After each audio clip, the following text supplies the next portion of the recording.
արդեն ակտիվորեն խոսակցություններ կան, որ ինքը ամենայն հավանականությամբ փորձելու է ընդդիմադիր հիմնական դերակատարներից գոնե մեկին Սամվել Կարապետյանի շուրջ ձևավորվող բևեռին թույլ չտալ մասնակցել ընտրություններին եւ նրա այդ առումով ունի մոլդովական սցենարի օրինակը, երբ որ Մոլդովայում մի կուսակցության արգելվեց մասնակցել ու փաստորեն մեծ հաշվով դրա շնորհիվ Մայա Սանդուն կարողացավ կառավարություն ձևավորել, ինչը բնականաբար արևմտյան մեծ ծափահարությունների ներքո էր տեղի ունենում։ Ու հարցը հետեւյալն է,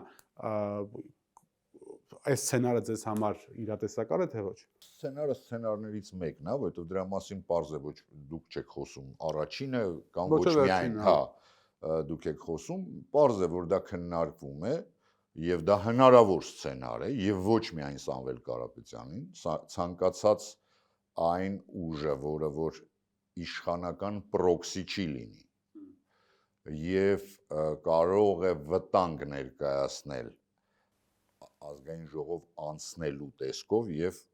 միանալու հետագայում ոչ իշխանական կոալիցիային,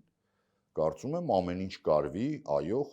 ցանկացած խոչընդոտ կդրվի նրանց առջև։